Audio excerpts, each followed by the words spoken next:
Between $100,000 and $299,000 sales in the Portland metro area last year. There were almost exactly the same. There were 12,421 sales, and the average price was $239,000. And so if somebody were to move into that category, the 62, they would have only had to come into that with roughly 120,000. So it's a pretty amazing product, and we'll get into the depths of it as we go along. Curtis is going to speak to our next slide here a little bit. He is put this together, just kind of what we're going to cover today. And here we are. So just the highlights of the class that we're going to go over. All of these loans require a counseling session early on, government mandated. One of my favorite sayings, good news, it's a government loan. Bad news, it's a government loan. They all are, but especially this one. We're going to go over the criteria, the misconceptions, the costs, the common uses, the different scenarios that you'll see, specifically how it works on a purchase. And then, so the first half we're buying a house. Strictly, that's all we're doing. Okay, we're going to buy a house with a reverse, which most people don't even know you can buy a house. So how many of you have closed a reverse mortgage loan? Purchase, and that's fairly standard. Just so you know, and I've taught this class many times and hundreds of agents. On an average, one agent out of every 25 has closed a reverse purchase. And like I said, and I'm surprised it's that high. So and there are 10,000 people a day turning 62. That's what you call a market opportunity. All right? There's 10,000 people a day turning 62. Either that or Groundhog Day with Bill Murray and right. And so the point there is that just like he was mentioning, a couple thousand transactions in a month going on in the valley. A ton of those people were 62 or older. The vast majority of them didn't even know they could buy a house with a reverse purchase. And we're all about providing them with opportunities and options, and they didn't even know. And when I close one of these purchase transactions, invariably, what the client says time and time again was, why didn't my agent tell me about this before? I hear it time and time again. They said, I would have bought that house last year for twice as much. My dream home I didn't get because I didn't know you can do this, because this loan doubles your buying power. You only need to put 50% down on an average to be able to buy a house and live there the rest of your life and never make a payment. And so let me give you a typical scenario. You have a client, they walk into their local bank and they say, I want to buy a $400,000 house. And I want to put 50% down on this house. And I want to live there the rest of my life, and I have no intention of ever paying you as long as I live. And after I've died, your only recourse is to sell the property. You can't go after my heirs, you can't go after my estate, you can't go after any other asset, and it's up to my heirs to sell the house, pay off the loan, and keep any equity that is left. What do you say, Mr. Banker? And they're going to think you're nuts. And that's exactly how a reverse purchase works. So one of the things that's interesting statistically last year across the U.S., I think about 20% of the buyers were over the age of 62. So if you think at 20%, and we're doing 1,000 a month last year, between 300 and 600, and 1,000 a month last year between 100 and 299 in the Portland metro area, that's 400 buyers a month that are in the category that could utilize this product. And what got me excited about this product is my parents were in the restaurant business for 40 years. And during that length of time, they spent every ounce of money that they had on their restaurant, building it up, trying to create a great reputation. They had a phenomenal place. It was amazing. They sold it right before the market crashed, or actually right after the market crashed, I should say. And they sold their house as well, and they walked away with just a tiny amount of money compared to what they would have had they sold it pre-2007. And they moved to Dallas, Oregon. In Dallas, Oregon, they had enough money. They thought, I'm going to put $120,000 down on a $225,000 house. They bought the home for $225,000, put $120 down. A couple of years later, medical issues come up. My father is now, nearing 88, and my mother is turning 80 this year, and they can't afford their home anymore. And my parents lost their home and had to file bankruptcy in their 70s and 80s. And this is happening more and more across the country with people. Had they known about a reverse mortgage purchase, had somebody had told them, and it was available in 2008, is when it started. If they'd have known that that was even remotely possible, they would have still been living in their nice home and never had to make another payment again. So what you do have to do with the loan is you have to have your taxes and insurance and your homeowners association fees, if there are any. Those things that you obviously have to pay. Beginning this last year, they've created some new rules. So there is a financial assessment. Previously, to qualify for this loan, you did not need to even run a credit report. But now, we do run credit. We do a financial assessment. The financial assessment is to determine whether or not they can afford that long period for the rest of their life of the taxes and insurance and HOAs, if there are any.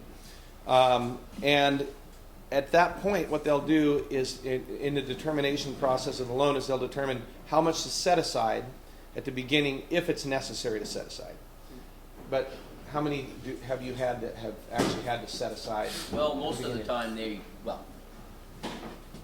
set aside just means that if they don't qualify, they'll do basically an upfront escrow for their taxes and insurance. Because if you don't have a payment, and you've got to set aside for their taxes and insurance, it's impossible to default. There's nothing to default on. And so that's your worst case scenario typically on these loans. Some get turned down, just period.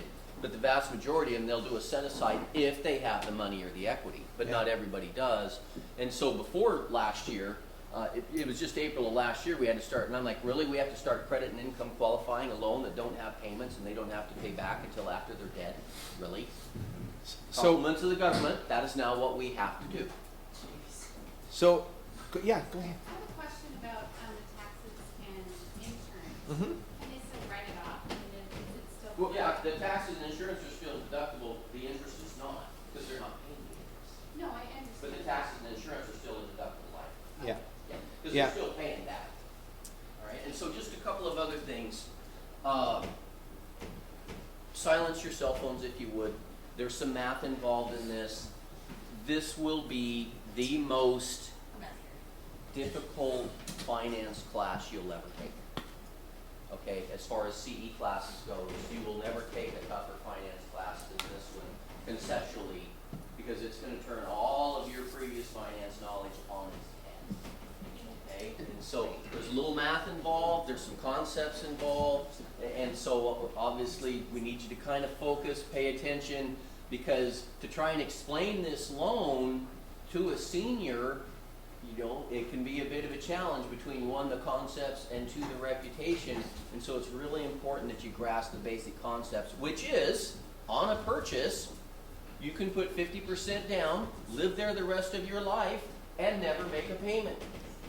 And after you pass away, your heirs or estate can sell the house, pay off the loan, and keep the equity that's left.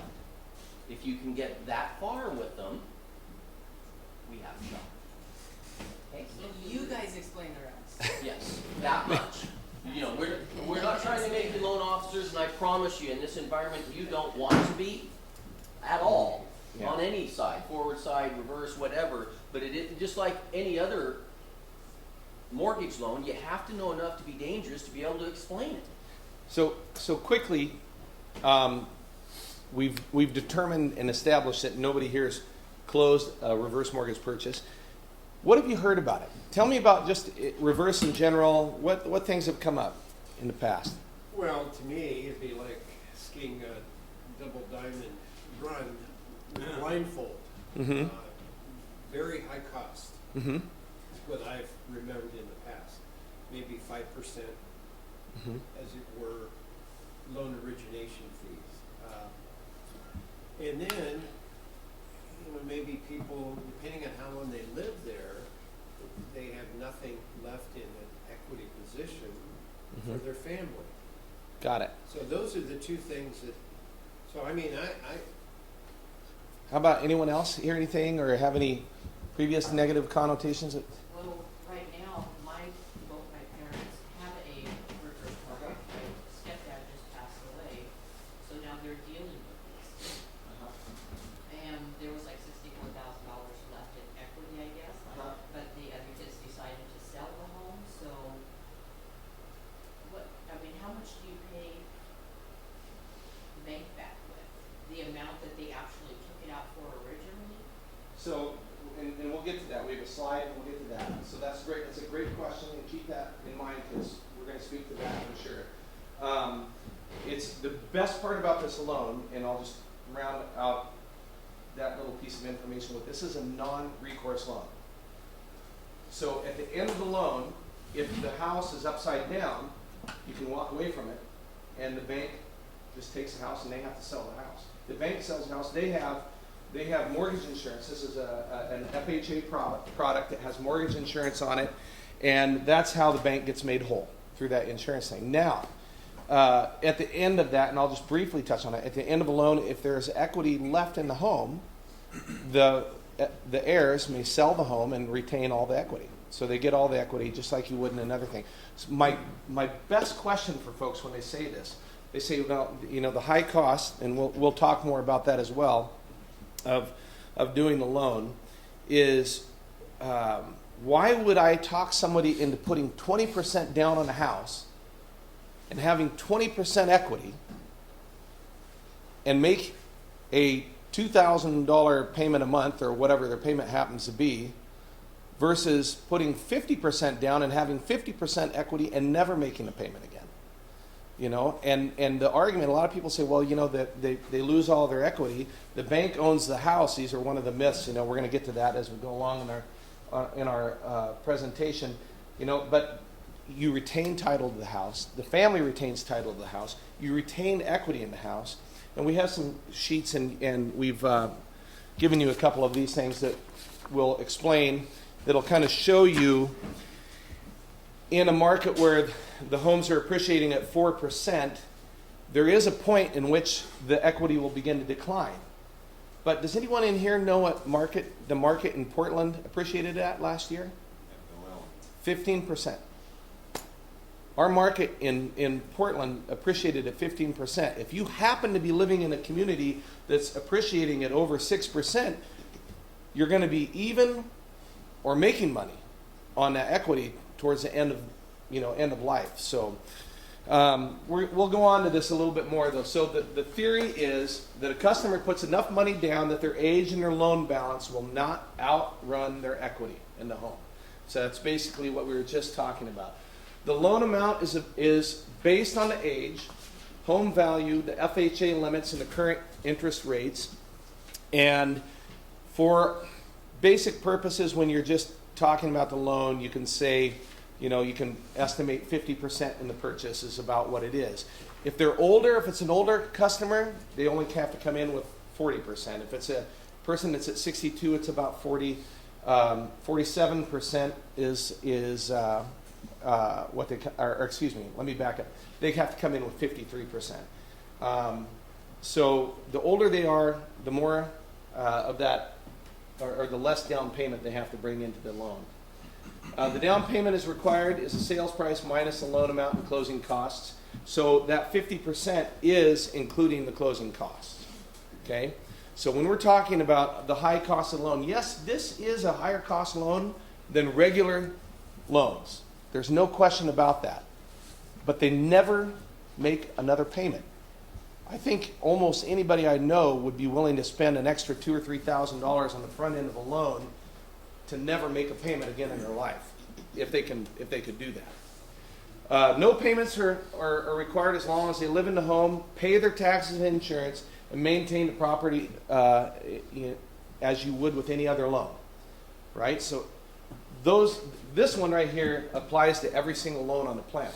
You've got to maintain your taxes. You've got to maintain all that, or otherwise you're in default.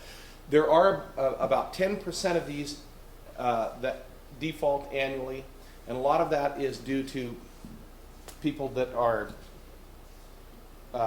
liquidating all of their money if they're on the, and that's on the refi end. I don't know how many on the purchase end are defaulting nationally, but on the refi end they'll have about 10% default, and that's people who are taking all their cash out and then not having anything. But they've set up protections for that as well now. So this is just an example of what that might look like. Let me just say one other thing. I have a note here that I wanted to say on this slide. So the amount of loan is based on the home value. It provides the buyer with a position of strength because we are in a competitive market. So as a realtor, this is something to think about. We're in a competitive market. You have a buyer that comes in from California that's got all cash.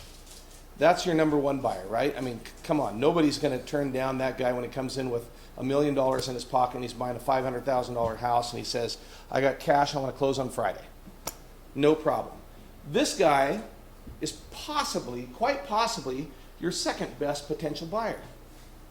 I've got a buyer coming in with 50% down, and he's going to buy this house from you. It's almost as good as the guy that's an all-cash buyer because it's a guaranteed situation for this guy, right? So you have somebody that's my age that comes in, and I'm only 10 years away from this, but you have somebody that's my age that comes in and says, well, I want to put, I want to put 3.5% down and finance it through FHA. It's like, okay, so you're over here. This guy's got half. I mean, he's your number two buyer, potentially. So it's a strong position. So this is kind of what it looks like conceptually. We use 200,000 as the number just because it's easy to do the math. But this shows approximately how much they'd have to come in with to buy the loan or to buy the home. So the amount down in a purchase is determined by the principal limit factor, and that's nothing that we need to get into right now. It's something that we'll do on our end, but we determine how much they have to bring in based on their age. So, is it safe? Yes. It's an FHA insured loan. It's mortgage insurance in the front and monthly, and that's never paid by the owner. It's added to the principal balance of the loan over the course of time. So at the end of life or as the home is sold or whatever, that will be repaid with the loan. HUD participates in regulating the program and the industry to protect you. Therefore, the reverse applicants must complete a HUD counseling. That has to happen before they can even talk to us.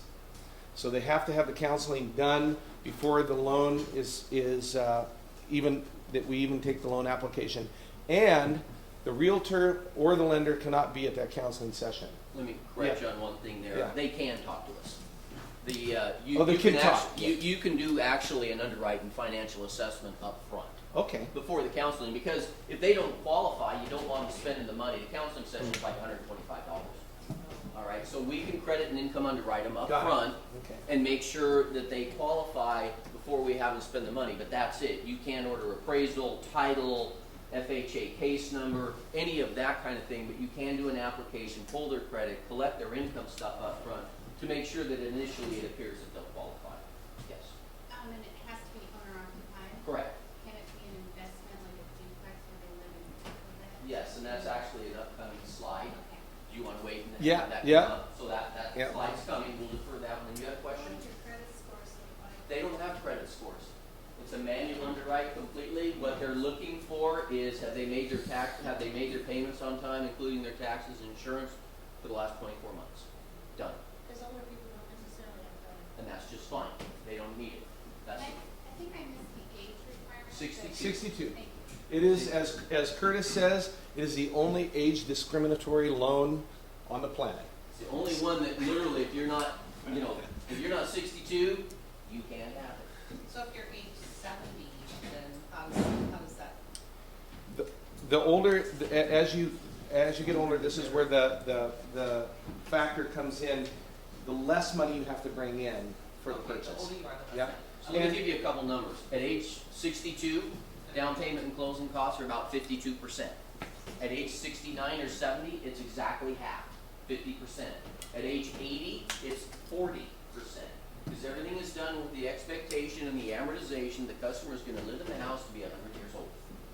All right, so the older you are, the less you have to put down with the expectation what that is. And the idea with this loan is you put 50% down on it, and then over time, you've got this house, your equity position is going to keep up with your balance so that when it's due and payable, the house can be sold by the heirs of the estate, pay off the loan, and keep the equity that's left. It's just that easy. What if we have a 2008? I hate it when that happens. We absolutely hate it when that happens. All right, well then stop and think. And that's a great question. All right, let's go back to a $400,000 house, and you have a client who can pay cash. Okay? And they can pay cash for a $400,000 house. So they do. And then you have a 2008, and you lose 40% of your value. Guess what they lost? A ton. What do they got? So they put all their eggs in one basket, they put it in real estate, and the market dropped, and they lost a ton. Now the good news is, where this is a non-recourse loan, if they end up upside down, the only recourse the bank has is sell the house. They can't go after heirs, estate, other assets, nothing. They're done. So they're not gonna stop letting you No, withdraw on no. all that? Well, there, Well, in the you gotta purchase, remember, on a purchase, there's no payments. Right. You put half down and you're done, but then there's that's the extent of their and on the investment. refi where you're going with that, the line of Second half. credit, and Second we're gonna half. get to that in the second half. Yeah, Yeah. but you don't wanna go there now, But on that, a purchase, half the down, market, if you lose half the value, you're still okay. yes. Absolutely. Yeah, they can't call it due based on value. That has nothing to do with that. Which is, so even if you had a client who could pay cash from California, my argument is they should not do that. Because the problem is, you pay cash, you have a market collapse, you lost a ton. Whereas if you take out a reverse mortgage and they put half down, guess what? They can use That it. other 200,000 is still in the bank for them to use and they have access to. So you diversified your asset and you still have liquidity that you don't have if you pay cash. So how much is a mortgage insurance and what is it? That's coming. That's coming. And That is coming. And Kansas law is combined with mortgage credit certificate to reduce the taxes. That mortgage credit certificate which works in Portland area.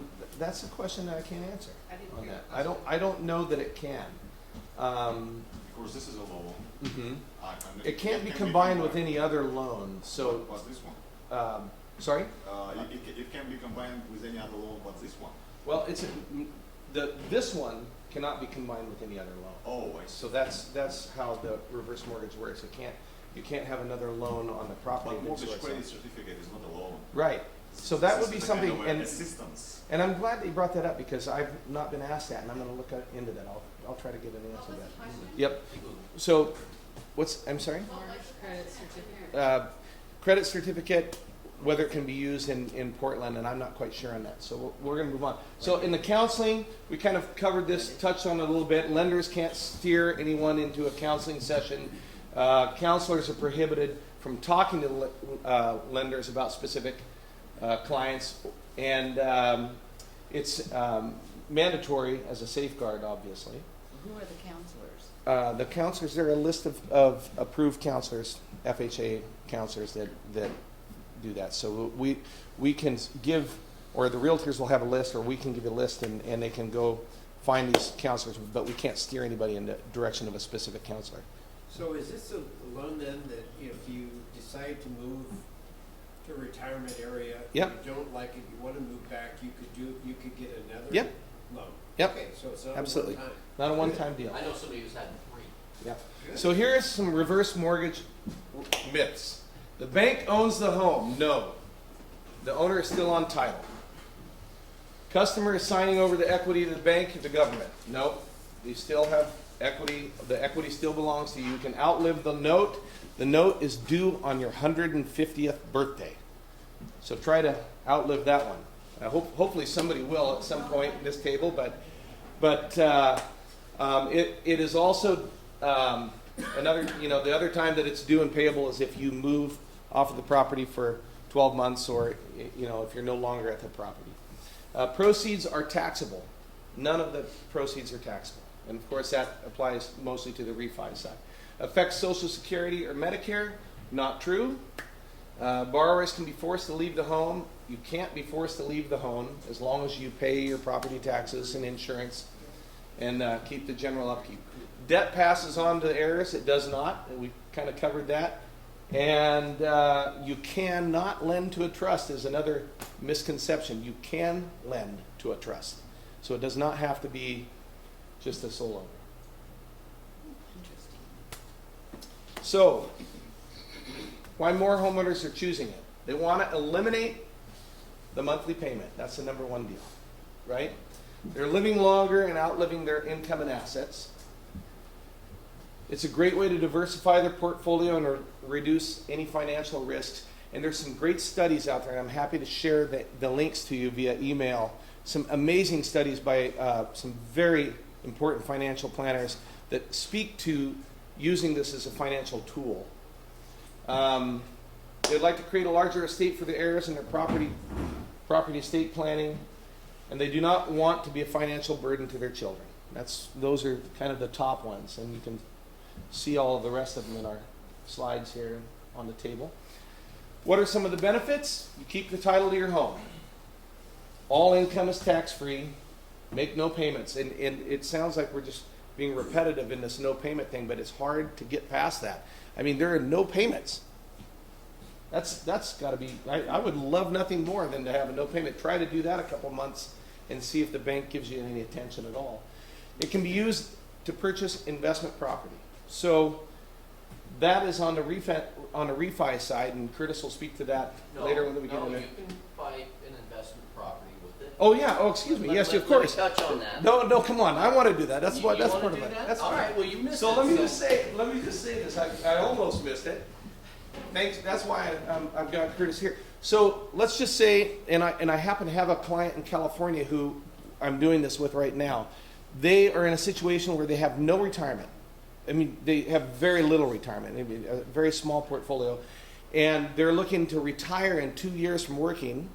They're 70 and they're going to retire when they're 72, and they're thinking of selling their home in Nevada, California, which they have a mortgage on that they've been paying about $2,200 a month on, or excuse me, $2,600 a month on. They have enough equity in that home. They can't do a reverse on it, but they have enough equity in that they are going to move to Grants Pass, Oregon when they retire. They could do a reverse mortgage purchase in Grants Pass. They could purchase a fourplex or a duplex or whatever, live in one of those, and rent out the other units and have a revenue stream for the rest of their life. So that's the investment side of this. With no mortgage. With payment no mortgage on payment. property. On the whole property? On the whole property. So if they buy a fourplex for under $625,000, they only have to pay 50% of that, right? And they can rent that out for the rest of their life and have an income stream from those other units coming into them as long as they live on the property. What about a second home? Second home, they can't use a reverse for a second home. However, they can. Hi, Steve. They can't use it for a second home. However, Curtis will speak on the refi side how you can access some of that equity to purchase property, and could potentially do it with the second home. So that's a great thing about that as far as an investment opportunity for somebody in their retirement years to be able to invest their money into a fourplex, live in one, and rent out the other three and have a revenue stream. For these clients in particular that I'm speaking to in Nevada, California, they have no retirement set up. And they're going to have a relatively small social security income coming in that they're not used to living with less than what they do with their business, right? So now they can move into this fourplex and hopefully live the rest of their life and So have a it good looks like swing. it can work for young families too. Just Say it again? It looks like it can work for young families too. If the gift is acceptable, Well- all the parents can combine their assets with their younger children, buy this house on the older parents' name, build an ADU, live there, and their young young kids are going to use this big, huge property on their own, right? And it will be like considered. They like, could live there. However, they cannot be on the loan. The kids could not. They won't be. Right. They just need a place to live, Right. cheap with no payments, and they Right. will be living like in a main. The whole family could live there, absolutely. Yeah. The whole family could live there. I don't know if this is what he Yeah. was asking, but, so, let's just say I was going to move to California, take my funds with me and buy something, could my kids pitch in with that? And do a cash, and then I would be on the reverse mortgage, and then I could stop making payments? The money It's an can come. investment then. Yes, the money can come from outside. Curtis, no, Curtis is he snuck away. But the question was, can children contribute to? Gifts are totally allowed. Yep. You have to source and season the money. You have to know where it came from. They want to make sure you're not robbing banks, selling drugs, and they will not allow it to ever be borrowed. So you can't borrow the money from anything, and your heirs or your relatives can't borrow it either. But a gift is fun. Now the one caveat to what your question was, and this will answer that as well. If the whole family is living on the property and the borrower passes away, then the property at that point has to be corrected. So the family can buy the home, they can refinance the home through Pay a it conventional, they can pay it off, but they wouldn't be able to stay there after the borrower is passed on or moved on. Yeah. Paul, who would they buy the home from? From the bank, or it would be, well, back up. It would be just like in any other loan, The Steve. estate, you're buying it from the estate. Yeah, and like any other loan, when the borrower passes away, the estate goes into probate, and the estate handles the sale of the property through a realtor. And there's 12 months typically to get that property sold. And so, just so, and I apologize for being Yeah, late. but- yeah. So the example you gave, $600,000 property or fourplex, let's Mhm. say, you put 300 down, so they owe 300 on it, and does the property then start accruing back? Yes, and we've got an amortization schedule. Okay, that's gonna show okay, that. so while the mortgage balance when it started was 300, by the time mom and dad or mom or dad pass away, and they buy it from the state maybe at 400 or 450 or whatever the amortization schedule is, great. That's Now, great.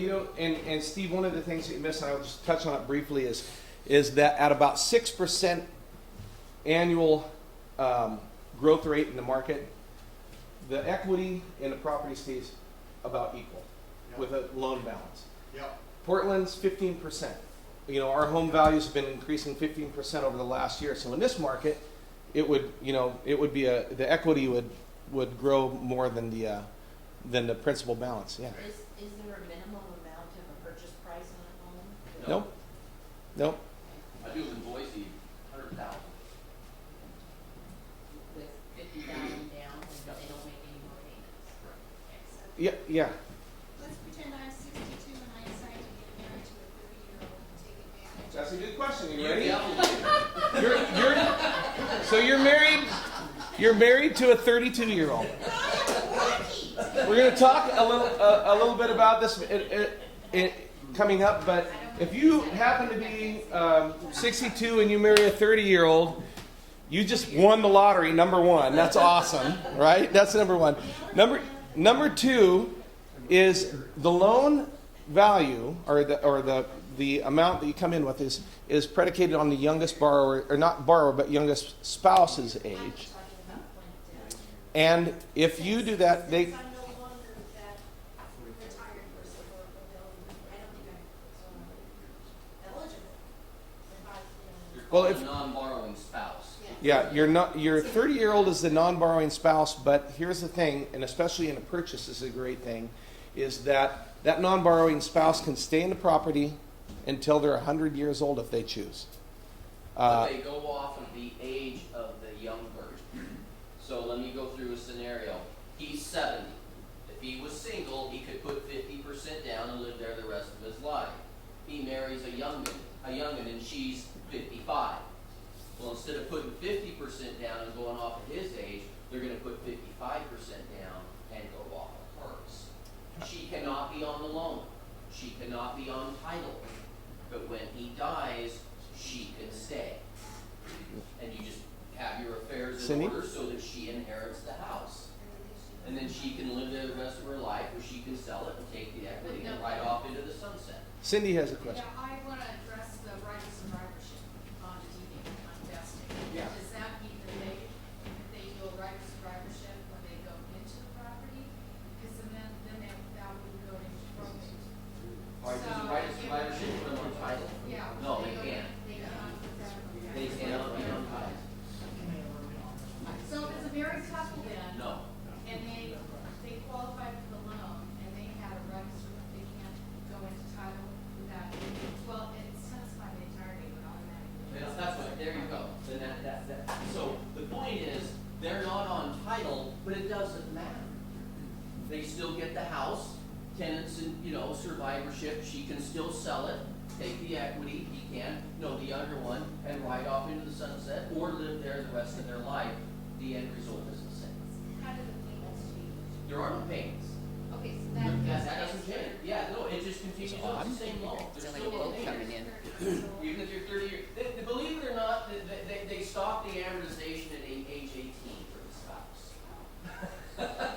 It has One of happened, them yeah. has to be 62. that's right. So,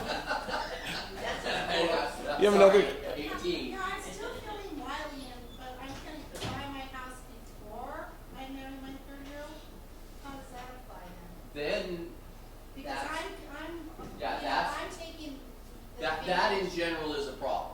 I will just tell you, that's a problem. Yeah, what if I find him 3 years from now? Well, that's the issue, Yeah, so just in how do you theory, deal then with it's that? due and payable. So if I get married, it's due and payable? When you die, if they weren't on it. however, and I don't want to get into this because this would take us another hour to get through that. But I'll tell you what, I want you to think about that question, and I want you to email it to me because I have a little longer answer to that, and I can share that with anybody that would like to know. Because there have been some changes, and there's movement maybe in a direction that will be able to do that. The requirements, they have to be 62. It has to be the primary residence. Down payment and closing costs, including gift funds, must be documented. No seller concessions, builder incentives, or carrybacks. That's a big one. Yeah, go ahead. So Yeah. what season? I would just, You just have to track the funds. I was just Is gonna, that 12 Okay. months? No, they only look back 60 to 90 days. 60 to And the key is, if it's sitting in a bank account, it's fine. If it was a gift, that's fine. Cash is not okay. All right? what happens, you said stay there for the rest of your life. Now, what if a resident, has a fall, or they need to move to a more assisted living facility, shitty living situation? How does that play? Because these are older people that you're Right. talking about. If one spouse is still in the home, Yeah. doesn't matter. Okay. If the non-borrowing spouse is still in the home, doesn't matter. But once they both move out, then And that's what gives them to move out and everything. Right, right. Because that And- will probably happen at some point. Yeah. So if they move up, then they have to sell. Well, the loans do. The They have loans to pay do the if they're loan not on some. occupying the home anymore.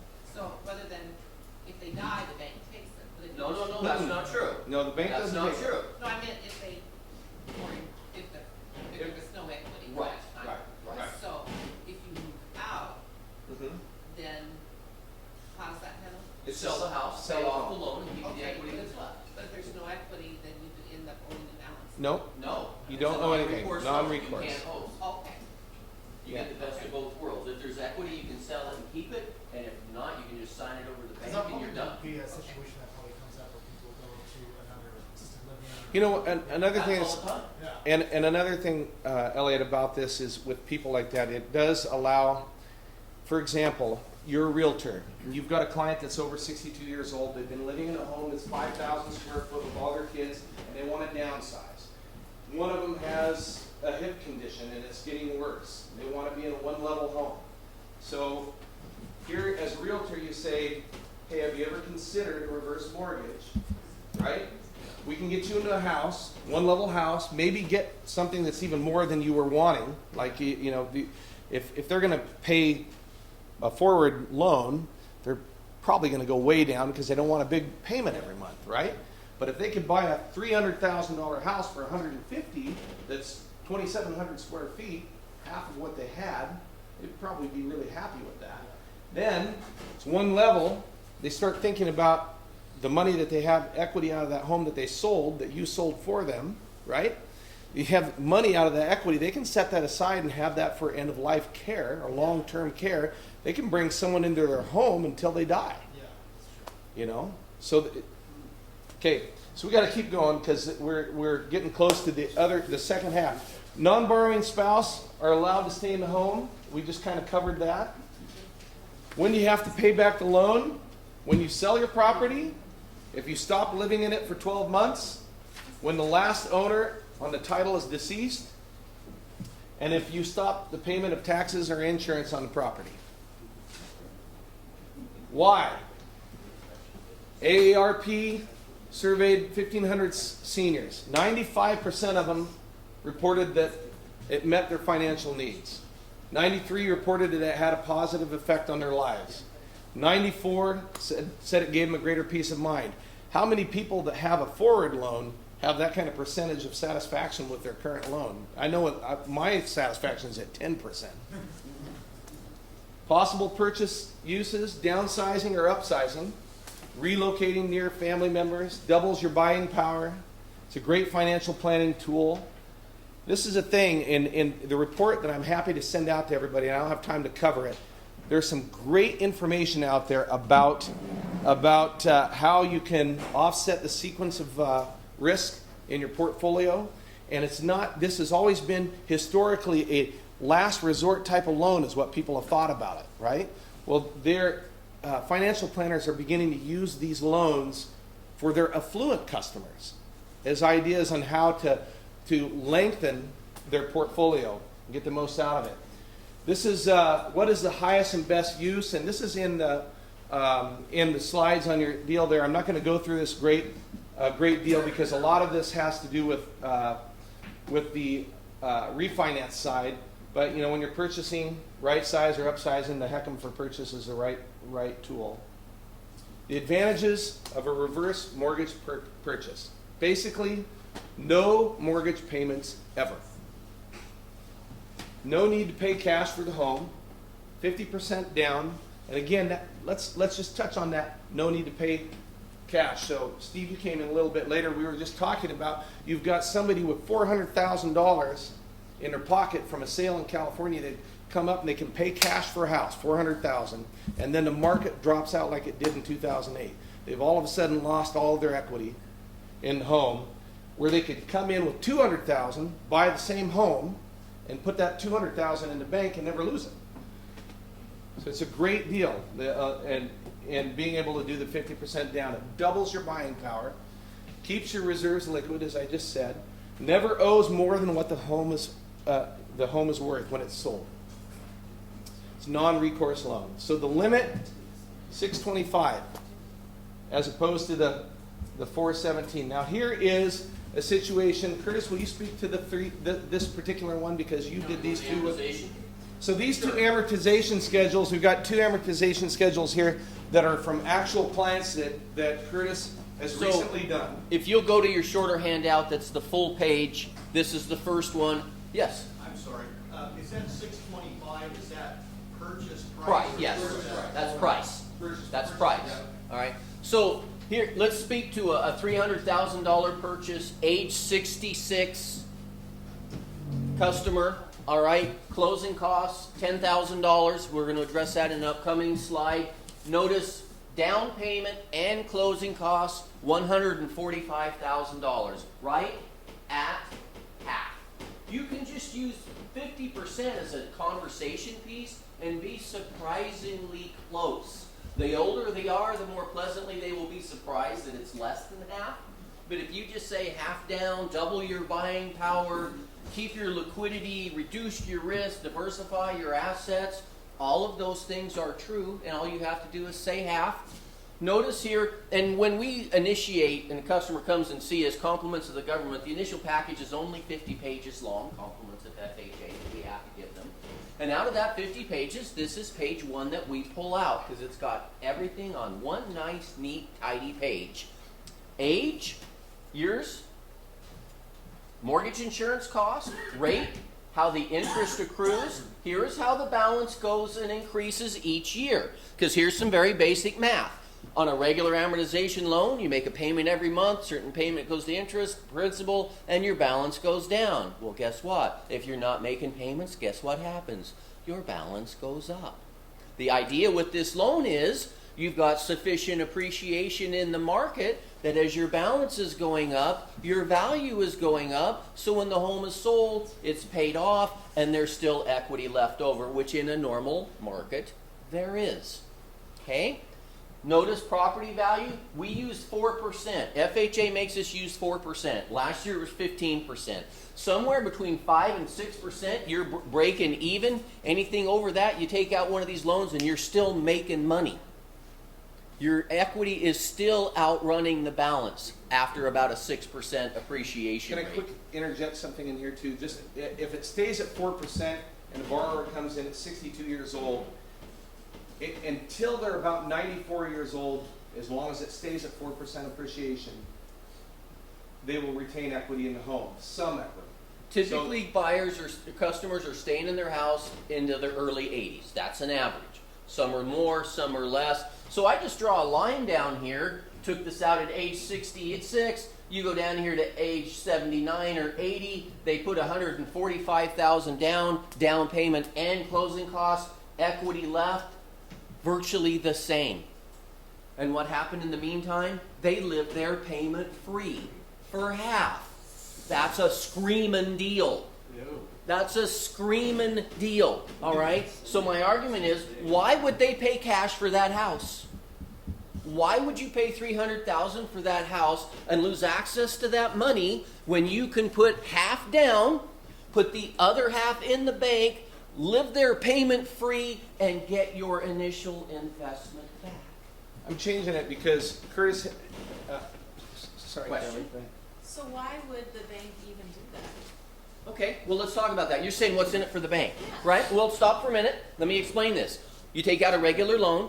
Let's go back. Well, that slide, he puts half down and they make payments, okay? The bank gets their principal interest every month, right? Well, in this case, the bank still gets all their money.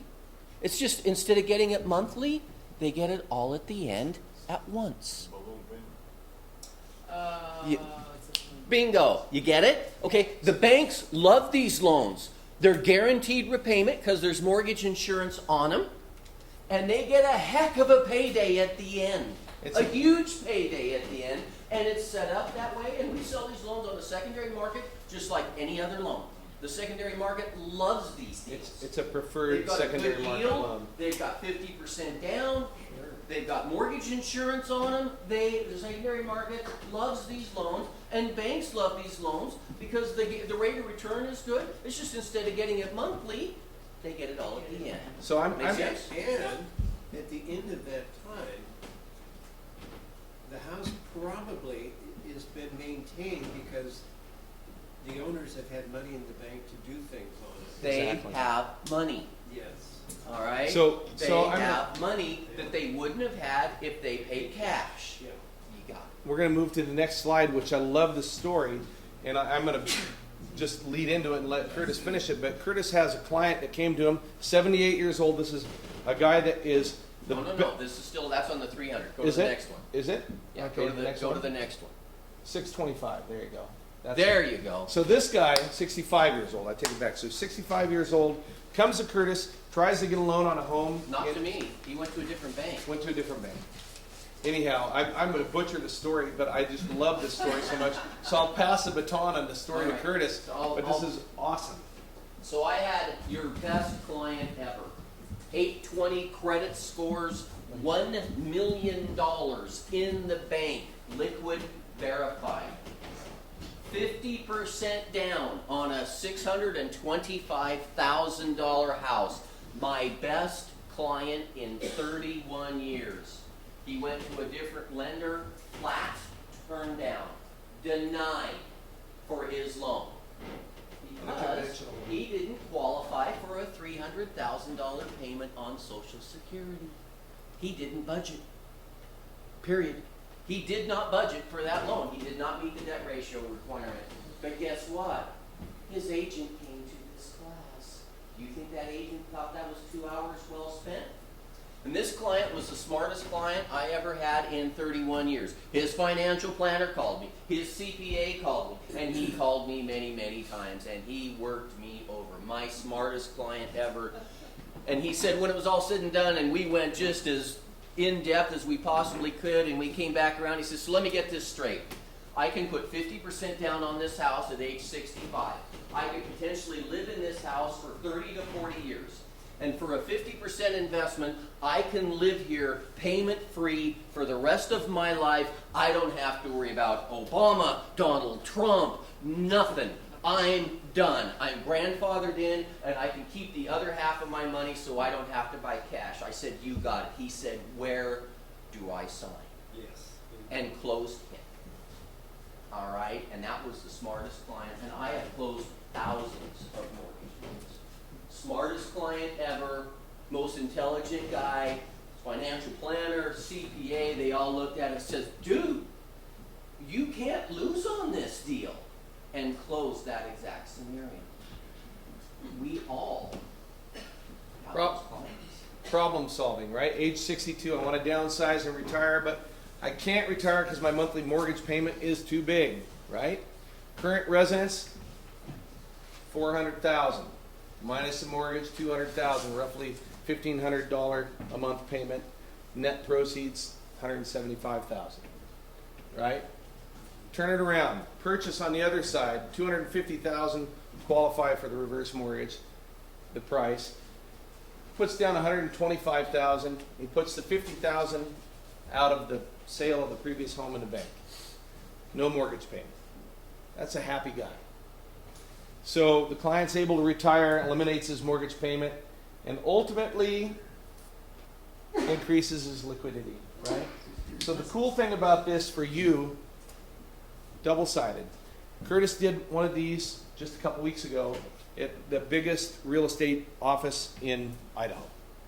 And they had 4 guys immediately come to Curtis with this, and he had 2 of them double-ended deals. So 4 deals out of the one class on both ends. So they did this. They sold the house, purchased a new house, took care of the client on both ends. It's a great deal, you know. It's not for everybody, obviously, but for most people, I have a question. Give me an argument where this wouldn't be a good product for somebody. Yes, Steve? Well, first of all, I just wanted to ask if you can refinance out of it any time, or is there a prepayment? Correct. Yeah. No. Okay, you just have to pay your mortgage. Just pay a balance. Okay, well, I could see some of the kids kind of being a little bit Upset about upset, but that's not the borrower. You know, I'm just wondering, as a child, I think you'd be happy for your parents to have that sort of freedom. Some kids sometimes get away. Well, here's Would they a get question. away, or? Here's a question on that, and this is a question I have. So let's say you've got your 62-year-old borrower. It comes into your place and he puts 20% down. He buys a $400,000 house. How much equity does he have? 20%. He comes in with 50% down. He buys a house. How much equity does he have? 50%. If the market, in our market, stays like it is, he's going to be making money on, and his equity is going to continue to grow. Those kids at the end of life are going to have more money on a sale of that property than he would if he had 20% down. And let me go to the other end of that. If they put 50% down instead of paying cash and the market collapses and that other half is in the bank, the kids are going to be happy they took out that reverse because there's still money there for them that they wouldn't have otherwise if they paid cash. Sure. Does that make sense? Yeah, no, it seems pretty good to me. And one of the things, and I just want to speak to this really quickly, the biggest thing that was the biggest downfall of either the forward or purchase side is that the spouse, the non-borrowing spouse, was out on the street. That's how it used to be. Well, it's changed, and the non-borrowing spouse can stay in forever. And I can give you a story about that, but I'm gonna at the end of it, at the end of this class, if you want to hear a good story about that, ask me when we're all done, because I helped my grandmother who has one of these recently, and it's pretty fun how it worked out. So here's it. Yeah, the reverse mortgage highlights, and then we're gonna kind of move on here, right? Doubles the customer's buying power. They can purchase more house if they want. It eliminates the stress of dealing with monthly payments. It allows an investment of the other 50 for income retirement stability. So if they sell something and they downsize, they can use that money that they keep in the bank. Allows the investment of the other 50 to produce an income stream, so they can use, you know, the money that they have that they're not putting down on a house to make money. Reduces and diversifies their risk. Better protects their assets in the event of a real estate during turn down like 2008, and it protects the asset. And the house is paid off. A paid off house is easy to lien for the equity, right? So if you come in with cash, $400,000, you buy the house, and all of a sudden you backed up and you in the parking lot and you hit somebody in your car and they sue you, guess what? You can lien on your house, right? So for the equity part, you can do that. So anyhow, these are kind of the highlights here. I think we're kind of right in the middle of the class, and we're a little bit behind schedule. We're going to take a break. So take a couple minutes break and take about 5 minutes, get up, stretch. We're past the purchase side. Now we're going to go to the point of, all right, we own a house. How are we going to help a client and they own the house already? All right. So on a refinance, I see the same scenarios time and time again. The first one that I see is because of 2008, something's happened, and unfortunately their plan was to have it paid off, but they don't have it paid off. They just have it 50% paid off, all right? Well, you get the same benefit if you've got 50% equity, which is, if you have a mortgage and you have 50% equity, you can take one of these loans out and eliminate the payment. And I do this all the time. All right? So, unfortunately, due to 2008, poor planning, whatever the circumstances are, if that $400,000 house here, if they have a $200,000 mortgage, they can take one of these loans out and eliminate that payment and have a huge financial relief by being able to get rid of that payment. That is a really nice raise. So now they've got 200,000 equity in the house, plus they're going to do a reverse mortgage for 200,000 and not make any payments. Correct. So, you have a $400,000 value, you have a $200,000 balance. You can take that loan out, eliminate that. You've just done a refinance and made that payment go away. All right? So, that is one of the most common reasons that I see, and one of the best, eliminate the mortgage payment. All right? Also, what if you've got more equity than that, or you have it paid off? The next thing is to draw an income stream back or set up a line of credit, and we'll show how that works. You can provide a regular, controllable monthly income. It's a way, as we showed on a purchase, to preserve other assets in the portfolio. Mitigate spend down risk of spending down and using your IRAs and your 401ks. We talked about how it protects your home and your estate, manages longevity, tax-free income, mitigates tax consequences, and a way to pay off other debts. All right? The refinance side of that does all of these things, and I'm going to go over the specifics of how that works. And so let me give you an example that I like to use. You have your IRAs and your 401ks, all right? The idea with those is you pay that money in every month or every year for 20 or 30 years in order to, with the expectation that you pay that money in, you retire, and you draw that money back, right? That's what it is. Well, what's wrong with having an IRA or a 401k that just happens to have a roof on top and you live in? That's what a reverse mortgage does on the refinance. Most people don't even know that they're living in a huge IRA or 401k, and they don't even know that you can draw that income back out and use it just like any other financial asset. And that's what this loan does on the refinance side. And there's a number of different mechanisms to do that I'm going to show you how that works so that you can improve your retirement. Yes, ma'am. So you can stay in your own home. Correct. And refi it with this mortgage. And either eliminate the payment, right, or draw an income stream back, got it, or a combination of the two. got it. And I'm going to show. Yes, So if they own 100% of their house. and it's they paid off. It's paid off. Uh-huh. And they want to pull some equity out, Mhm. without making payments. Right. They would refinance or finance a reverse, yeah. Or reverse mortgage. Correct. Okay. And I'm gonna show you the different mechanism. Yes, ma'am. What is the upfront fee to do that? That's coming. Hold tight. We got a buyer here.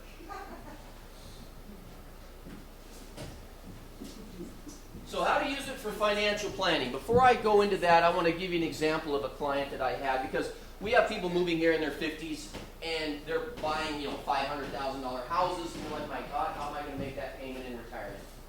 I do not want to, they're going to put $250,000 down or whatever. They've got payments. You're putting them on, you're financing somebody in their 50s and you're putting them on a 30-year loan, and you're going, really?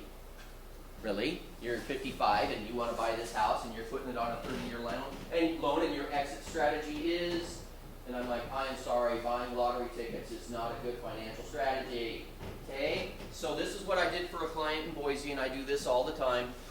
This guy his kids were grown and gone. He wanted to buy his retirement home, get it paid off, so when he was ready, he'd have no payments. He was 55. So what I did with Ken is I just took a calculator to it, and he bought a nice Boise $200,000 house. He put 20% down, and instead of putting it on a 30-year loan, we put it on a 20-year loan. He plans on retiring at age 62, so he's going to be in that house making payments for 7 years. I figured a 3 to 4% equity position increasing, so his value is going up. He's paying it down at age 62. Guess what happens?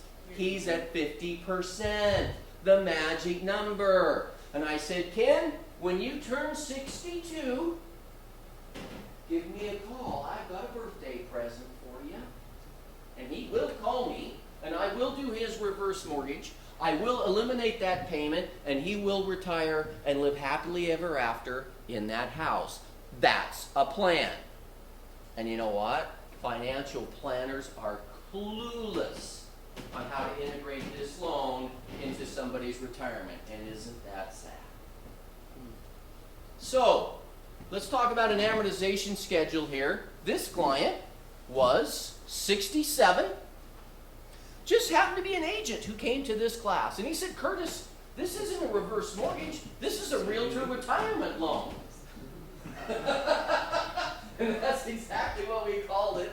And so this is what we did for him. His house was worth $285,000, and he owed $100,000. And he was 67. He had better than 50% equity. And he was paying $1,000 a month. All right? And I'm sorry, if you owe $100,000, $200,000 on a house, and you're in retirement, you might as well owe $1 million. Right. You're not going to pay it off. So you're struggling clear through your retirement, spending your assets, burning your Social Security, burning through your IRAs or 401ks, struggling to make a mortgage payment. What a bad idea. And you know what? This is how you fix it.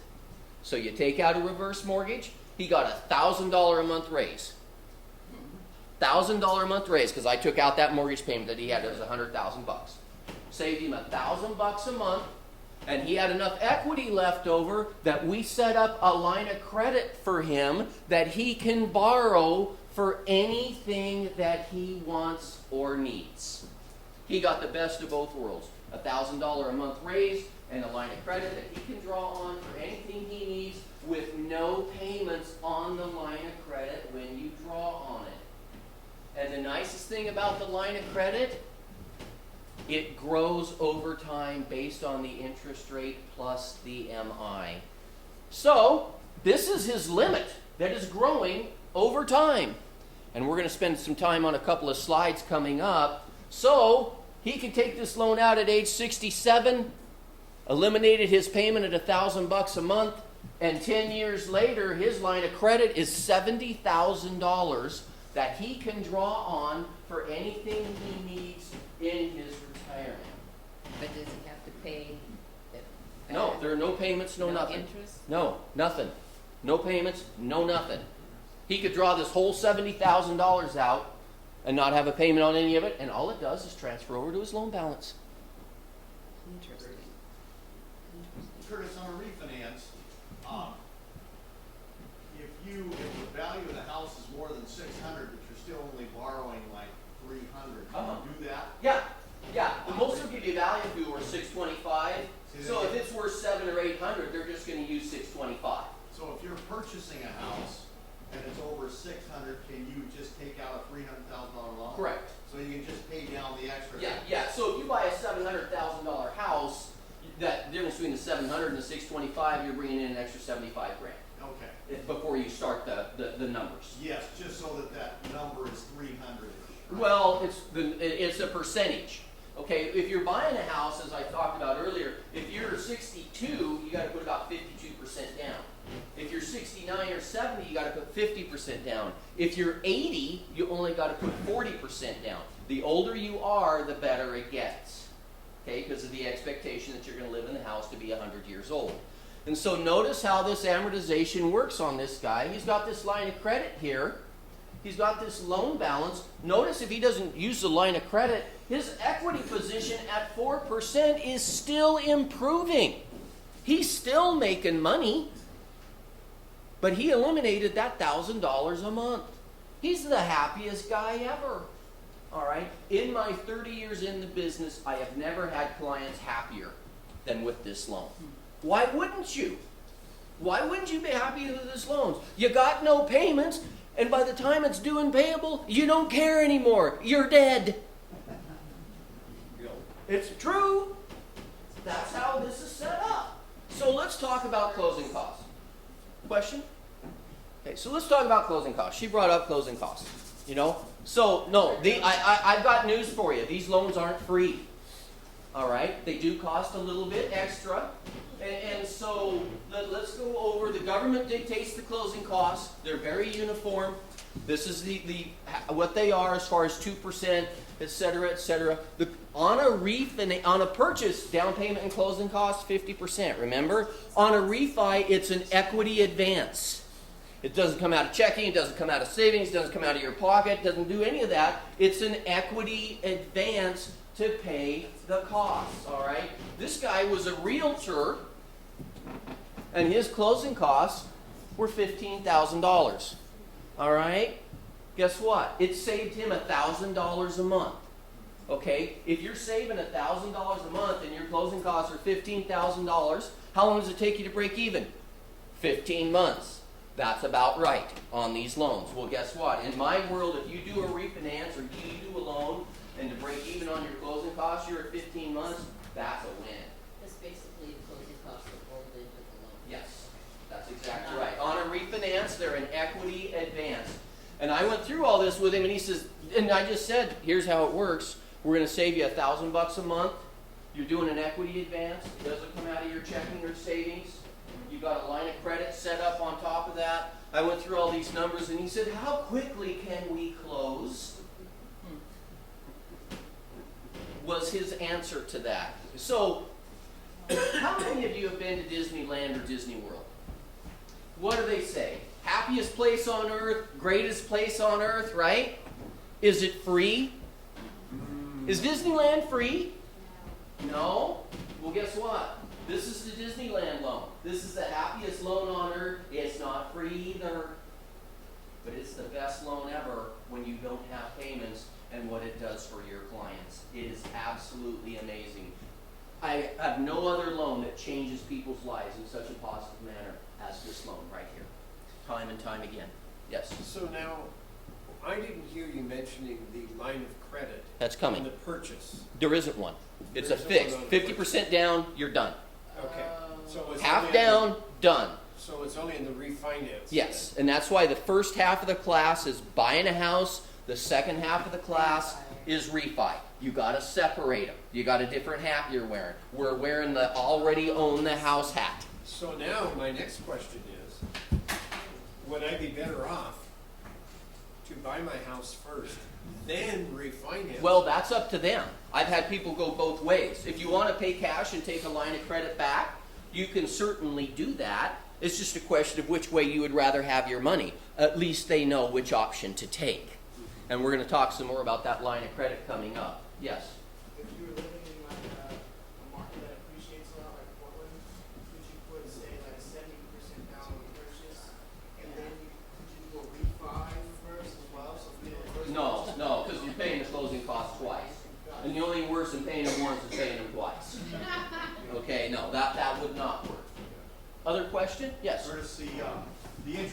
up there, 5.18%, is that on the mortgage and the second one is on the line of credit? No, actually, this is what it started out, and that's what the expected was over time. See, because you've got ARMs and you've got fixed, depending on which way you go. All right, the ARMs right now are at about 4%. The fixed are like at 4.75 to 5%. So it's just a question of which line of credits have to be an ARM. There's too many variables involved to have a fixed line of credit. You can't do it. All HELOCs are ARMs. All HELOCs are tied to the LIBOR or prime or something like that. Okay? Loan disbursement options. All the different ways that your equity can pay you. All right? All the different ways that you can make money. First of all is a lump sum. Typically you see a lump sum when you're doing a purchase or paying off an existing mortgage. There's your lump sum. All right? That's how you typically do it. It's a one-shot deal. You're typically eliminating a payment. Those are typically fixed rate. 10-year payment is a lifetime income stream. Lifetime. As long as you live in the house, you get that money every single month. I had a lady last year. She was 77 years old. She had a house that was worth $175,000 and was paid off, and all she had was $1,000 a month Social Security. The poor lady could barely pay attention every single month. She had way too much month left at the end of the money. All right. Her lifetime income was $700 a month. Do you think that wasn't a nice raise for her? She went from $1,000 a month to $1,700 a month. She said, "Curtis, that's a lot of green peas. I'm going golfing." And that shows up in her account at the beginning of the month, every single month for the rest of her life, just like Social Security. Guaranteed. As long as she lives in the house and she's alive, that money stays with her. I don't care if she's 77, 87, 97, or 107. It goes indefinitely. It is a lifetime monthly income. There's your IRA 401k payback on your house. That's how you do it. All right? So if you have a paid off house, why wouldn't you take an income stream back on your investment? If that was an IRA, if your house was an IRA or a 401k, if your house is worth $400,000 and you had a $400,000 IRA or 401k sitting over there, you wouldn't think twice about drawing that money out to live on. Same thing. You just happen to live there. Same thing. You just happen to live in it. You got no payments that you're paying out on. It is a guaranteed monthly income stream for life. Line of credit. We talked about that a little bit. We're going to go into that in depth. But why wouldn't you just set up a line of credit on a paid off house and let it sit there and let it grow over time so that down the road when life happens, you've got that money that you can draw out at any time for any reason with no payments. Does it go to the spouse, the monthly income? Or If they're both signed on it. Okay. Yeah, if it's set up joint, it absolutely does. So if the older one dies and the other Then it stops. If the other one's under 62. If they're over 62, it's indefinite based on the younger age of the two. So yeah, if they're both over 62 and you set up the lifetime income, it's for the age of the whoever lives the longest. Okay. They still get the income regardless. Okay? Very interesting. Structured payment, you can set it up on a shorter period of time. If you don't want it to go the whole life, we talked about this a little bit. What happens if you've got a paid off house and you're diagnosed with terminal cancer and you have 5 years left to live? And you do not want to be a burden to your kids and you need in-home care and you need help with medical and you need all that. Why don't you just set up the income stream on 6 years? You'll get a monthly income every month. It'll go for 6 years. It'll pay for what it needs to pay. And you don't have to worry about troubling your kids. And it'll show up in there every month. And if you outlive it, good for you. If you outlive 6 years, the income just stops. It's not due, it's not payable, nothing happens. The income stream just stops after whatever term you set it. So you can set it up, I want to get it for 10 years or 5 years or whatever that length of time is. And it's just, they're all an algorithm based on age and equity. So everyone's a little bit different, but that's all it is. What's the age of the youngest borrower and what's the equity position of the house? That's what determines how much money that they're going to get on any of those. And you can do a combination of any of those. The realtor I mentioned about, he did a lump sum and a line of credit. He had a lump sum to pay off the mortgage and a line of credit set up for the rest. He could have done a lump sum and an income stream and drawn income every month for the rest of his life if he wanted to, but he just liked the line of credit so that he had it available. There virtually is almost no scenario that you can't help a client with if the equity position is there. So after the 6 years, for example, it still doesn't have any payments? No, it just stops. There's no payments coming. Yeah, so if you set it up, I want payments for 6 years of $1,500 a month, and you outlive that 6 years, and the $1,500 a month just stops. But there's no payments due, the loan's not due, none of that. The income just stops. So you can set it up on any combination that you want. I hear some seniors over here struggling paying their taxes and insurance because they're getting pretty high. If you, let's say your taxes and insurance are $500 a month and your house is paid off, why wouldn't you set it up that you get a $500 a month income stream off of that, so that you've got that money set aside basically in an escrow account, so when they're due, you have the money to pay it, and you're not scraping and scratching to come up with it, as an example. So here, this is a little bit bigger explanation of each one of these. Lump sum, as I said, is typically a purchase, or you're paying off an existing mortgage. 10-year payments is a lifetime monthly income stream until your 150th birthday. Term payments is a structured set of time. Line of credit is my favorite. You set it up, you can draw on it for whatever you need, and the credit limit grows based on the interest rate plus the mortgage insurance. And I've got a full slide on that coming up, so you can conceptually see how that works. And here it is. So here's the formula on how the line of credit works. And the long and the short of it is, as I said, the interest rate plus the mortgage insurance is how it's figured. It's multiplied times what the balance is. So if you take out, if you have a $200,000 house and you take out a $100,000 line of credit, and in one of your full page slides, this is in there if you want to see the large one. 65-year-old, $200,000 value. Take out a $100,000 line of credit. Closing costs, $8,400.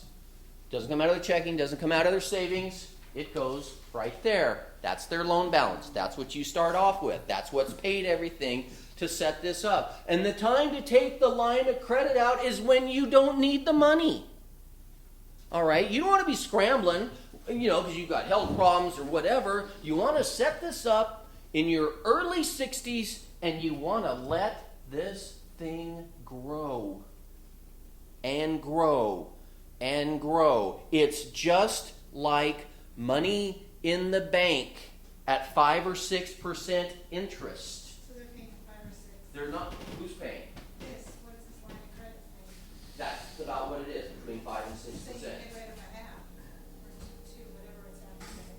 Oh yeah, exactly. So you, like I said, so you've got this gal. She has a $200,000 house paid off.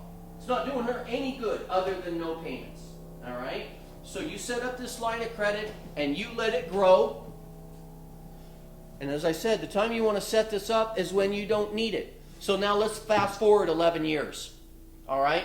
She was 65 and in great health. She's now 76 and not in such great health, and she has a line of credit with over $200,000 available, regardless of the value of the house, up or down. Regardless. I see the wheels. On that money, right? It's loan proceeds, a non-taxable event. You borrowed this first. You don't take it out of your IRAs. You don't take it out of your 401ks. You borrow it here because it's a non-taxable event. The same with the monthly income that I mentioned on 10-year payments, non-taxable income. Financial planners should be saying this is a fantastic event. They are totally clueless. Do you know what's worse than a room full of realtors trying to teach this to? A room full of financial planners. There's nothing worse. Because the problem is, they already know everything. All right. So, fast forward to age 76, line of credit's over $200,000 available, and you start having health problems. Do you think that might not be helpful to pay for in-home care, medical prescriptions, that kind of thing? This is just like money in the bank. Just like it, with no payments on it when you draw it, and you can draw any amount you want. You could call them up and say, I want $211,000 in my bank, and it will show up in 3 days. So, under a best case scenario, you take this line of credit out, she has a perfect life, and she drops over dead from a heart attack. Okay? Her balance in 11 years is $16,000 on the house. That's all it was. In order to have her have financial security and know that the money is there if she needs it, there's the balance on the house, $16,000. So her heirs, her estate, pay it off, either out of other assets in the estate or when they sell the house. That's all it is. All right? If she didn't use it. Do Yes. they have to pay when they draw the line of credit? No. No payments ever. It's just like money in the bank. There are no payments on it. That is what is conceptually so hard. Okay, I have realtors take this class once and understand it. I have some realtors take it twice and understand it. I have some agents take it 2 or 3 times and never understand it. Because conceptually, it is so much different. So, best case scenario, she doesn't need the money. All right? Worst case scenario, we have another 2008. And that house is worth $125,000. All right? The market's collapsed. Guess what? That does not affect the line of credit in any way. A regular line of credit, you have a market collapse, you're upside down. I got the phone call after 2008. We're sorry, we closed your line of credit. We are not comfortable with your equity position any longer. That has nothing to do with this. They can't stop it. They can't change it. And that money is available regardless of home value. So she's 76 years old, diagnosed with terminal cancer, and she has 90 days to live. She has a $200,000 line of credit, and the house is worth $125,000. What does she do for her kids?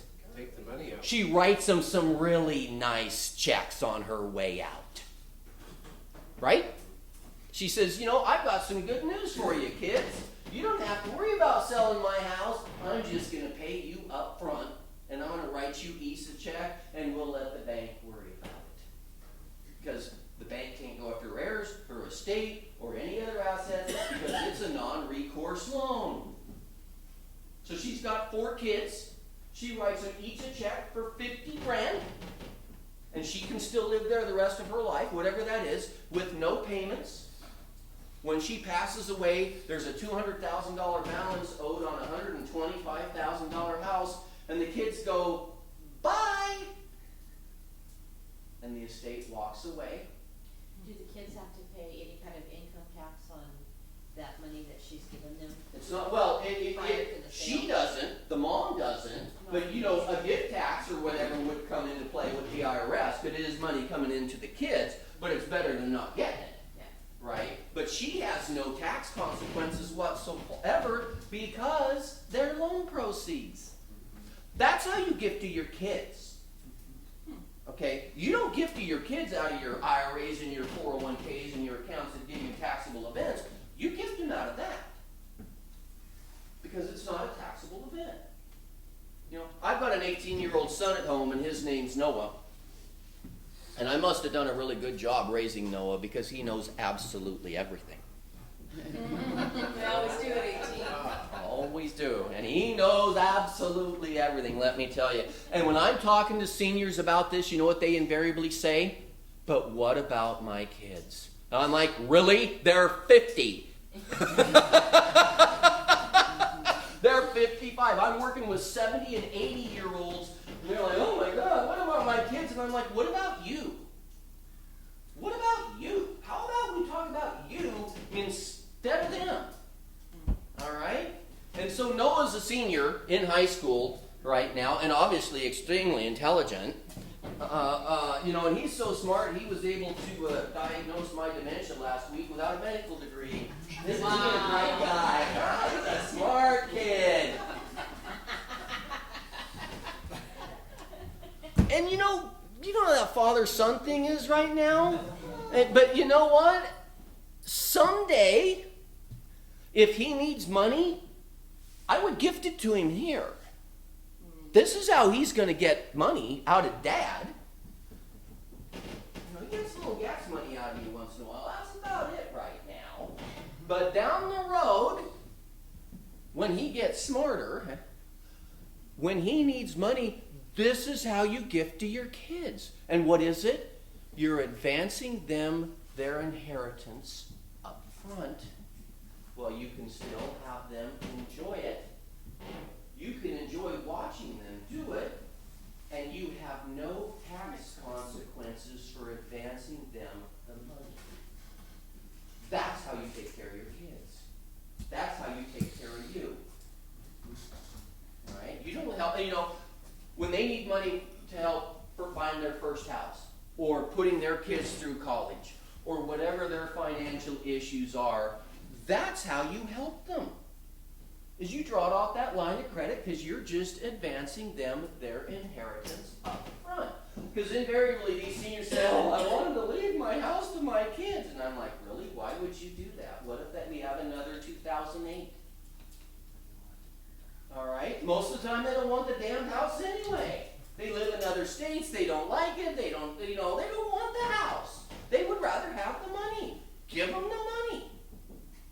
So you set up the line of credit. You let it grow. If you need it, you're first. But if you don't need it, and they do need it, that's how they get it. This is one of the best kept financial secrets that there is, and financial planners are completely clueless to this. I teach them. I know. And it is so sad. They're just like Noah. They already know everything. Yes, ma'am. How much oversight does the federal government have in this? Huge. Huge. It's an FHA loan. It's a HUD product. If there were changes in There- Congress to... No, well, first of all, when you close the loan, you fall under the laws of the day you close. They can't come back later and go, oh, by the way, we've changed our minds. All right? The entire housing market would collapse. So I hate, the good news is that if you want to close one of these, hurry, because I don't know how Donald is going to look at these. Or Hillary. All right? So I tell people, that when you close, you're grandfathered in as a general with those rules. So if you close this on this line of credit, they can't stop it. All right? They wouldn't dare. It's just FHA, when they have changes, it's as of FHA case numbers as of March 15th going forward, those changes are made. And that's how these because it is a regular FHA product. Answer your question? It does, and then the second one is, in regards to estate planning, if you are setting up a trust or will, how then would you... You do it's trust friendly. You don't, regular loans don't like trust. You have to take it out, put it back in. These will work with the trust. They don't even care. You don't have to. The reason banks don't like trusts and mortgage companies don't like trusts is because you can't go after the individual. Right? You can't go after the individual if you loan to a trust. Well, guess what? You can't go after the individual anyway. They don't care. So this is a trust-friendly loan. They're more than happy to just loan it straight to the trust. So you put the house in the trust, and you take the line of credit out. Okay? Chris, I'll just say one thing that I love. I read a blurb by a Nobel Peace Prize winning economist to back up what Curtis was just saying. And he said, this loan is like being on an airplane, and the stewardess is at the front, and she goes through the demonstration and says, in the event of emergency, an oxygen mask may fall from the ceiling. Apply it to your mouth first, and then your children. So the idea with the line of credit is for the borrower first, and the children second if they need it. And people are, you'll have people say, well, I don't know if my kids are going to like this. Why wouldn't the kids like that? They're guaranteed under most of the reverse mortgage scenarios, the kids are guaranteed more money, not less. They'll have more money in the estate, not less, if you handle these correctly. Yes? So if they're 65 and over and inherit the house, and inherit this. No, it's due and payable.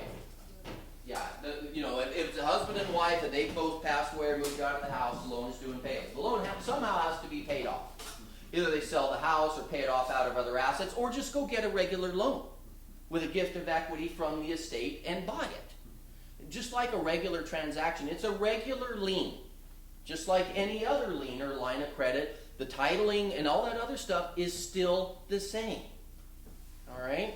So here's a scenario for your market. A $400,000 house with a 65-year-old client taking out a line of credit for $200,000 and letting that grow over time. And notice at age 75, they have a $400,000 line of credit available in 10 or 11 years. Do you think that might not help them get by? That's a lot of money. And that's with the economy going up 4%. No, that has nothing to do with it. It has nothing to do with equity. It has to do with interest rates. All right? This is a variable rate. This one has an initial rate of 3 plus your 1 1/4 MI. So the rate on this one's about 4 1/4 to start. It is a variable rate loan based on like the LIBOR. All right? This is the only loan that you will ever take out, and you hope and pray that rates go up. Because the higher the rate, the faster the growth, and the more money you've got down the road. All right? You hope and pray that Donald just blows the economy up, but hurry and take this out first, because if rates go up, then this increases. That's why, part of the reason why it's a variable rate, because there's economic factors out there. But with the way rates are right now, let's face it, if they're probably going to do nothing but just over time go higher and get better, And so my point is, equity position has nothing to do with this. It's interest rate driven, and we're at the bottom of the barrel right now. They're going to do nothing but increase and get better. If anything, this will probably be higher over time. Yes? How do negative rates work with this? I don't know how that works. How does what? Negative rates. Negative interest rates. There are negative rates. There is other countries that do it. Well, yeah, we're not. I know. I'm just thinking, are they even thinking about that? Because I mean, No. So if rates go down a little bit, yeah. then this would just earn less. Okay. It is all. But I can assure you, rates almost have nowhere to go but up. Yeah. No. All right. So why would you? You have a paid-off house. Why wouldn't you take this out and just let this sit as a hedge against black? All right? And even, this is how I'm going to help Noah. You take this out, you let it sit, and what have you done? You've diversified your assets. You're playing the game. If the housing market is great, look what this equity position does. You got a line of credit on there, and the only thing you've got is the balance for the closing costs over time. That's all it is. For the peace of mind and for the money that you have available, it's the best investment you could ever make. All right? To have that set up and have that sitting there ready. And the nice thing is, down the road here, you've got that $400,000 line of credit. You can change it to an income stream. You can any income. Any way you want. Oh, I see. So you could draw it out. You could just call it the bank one day, and the house is now worth $250,000. We had another 2008. You got a $400,000 line of credit. Just call them and say, "I would like that money deposited into my account. Thank you." Go buy another house and walk away. Why not? On another reverse mortgage? On another reverse mortgage. Is it on like an appraisal or something? FHA appraisal. Okay. It's regular FHA loan, regular FHA appraisal. This is the bomb for retirees. This is fantastic. All right? It's just another way. You got a $400,000 house that's paid off. You know what it is? It's a $400,000 house that's paid off. It is a dead asset. It does not help you in retirement other than no payments. Well, and appreciation of the property down the road. Well, and that does your kids a lot of good when you're dead. Yeah. It doesn't help you a bit when you're alive. Appreciation is paper. Okay, so, you know, and I'm sorry, I don't think I'm going to let Noah have it. I'd rather put it here and use it, either in a monthly income stream or at least set it up on a line of credit so if I need it, I can get to it. That's the point. It's just another retirement account. So that's what I gotta do, is pay for my house first and then refinance. Well, that or get it to 50%. That's the only way I'm gonna get the line of credit. Yeah, or pay it down like the realtor I showed you earlier. You know, I paid it off and he had enough equity. He got both. He got a lump sum and eliminated the payment, and we set up a line of credit. He got both. You can do both. It just depends on where you're at. You know, and everybody's a little bit different for age and equity and needs, but the point is, there's a number of different ways. I rarely see a circumstance that people can't be helped with this loan if the equity position is there. Yes, ma'am. So the best case scenario is if we bottomed out at like 2008 and somebody went out and bought a $200,000 home. We know it's gonna increase, it might be worth $500,000, so but they've only put like a $50,000 or $100,000 down. So the rest of that equity then would be able to go into your credit line? Well, that depends on where you're at. See, that's a hard answer. Oh, okay. You didn't buy it with the reverse, right? You're saying you just bought it. Yeah. Yeah, so if you just bought it and you set that line of credit up, the idea is you want to set this line of credit up and let it grow. Okay, time is your friend. The longer it's open, just like any other financial asset, the longer it's open, the better it gets. So if you buy it cheap, like at 2008, and then you wait and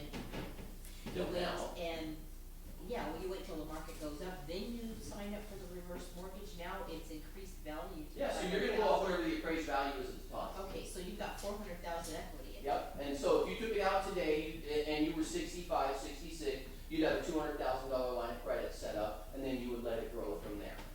So if we're at the top of the market now, it'd be a good time to do it. It'd be a fantastic time to do it. With things going up 15% last year, you know, hurry.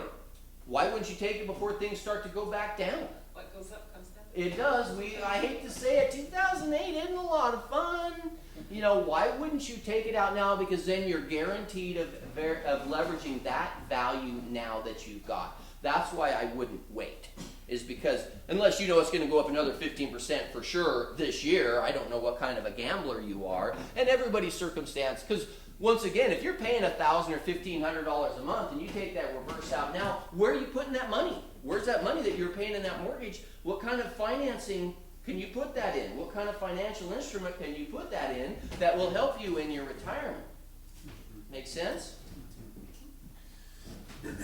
So, I've got a couple scenarios here, just like why wouldn't you take that line of credit out and live on it and defer your Social Security till age 70 because you get a 50% raise? Already taken it. Sorry, you should have taken the class sooner.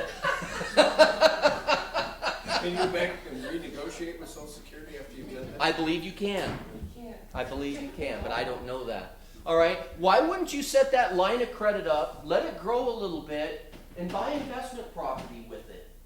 Rental income. Buy other real estate. Buy a second home with it.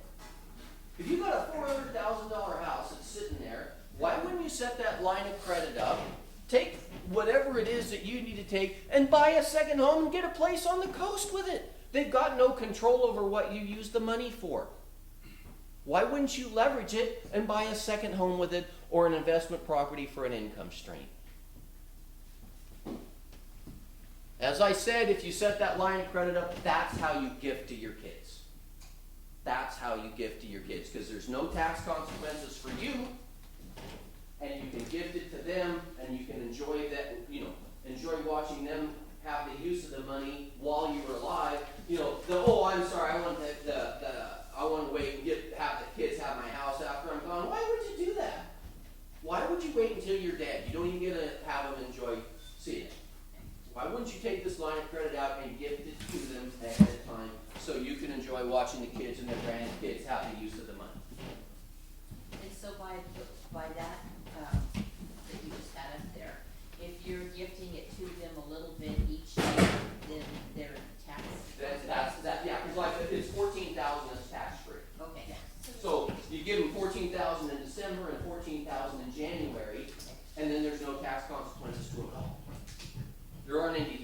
first place anyway.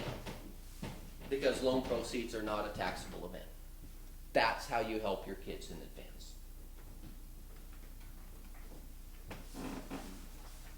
Final questions. Where's your card? Where's my card? Yes. And right here. Where are several of your cards? A couple of things. And then I'm sorry I forgot about You this. can do them. Oh, yeah, we did. This is kind of funny if you hand these out. This is your class test. Test, we have a test for you. Yeah, so All right, so a couple of things. you'll be graded on this. Yeah. Yeah, it's a serious test. Take note. Is it a raffle prize test? It's even harder. A couple of things. You see Henry Winkler and Fred Thompson, and you see these guys on TV. First of all, they're all looking for refis. Hardly anybody is out there pushing purchases at all. I saw an interesting statistic.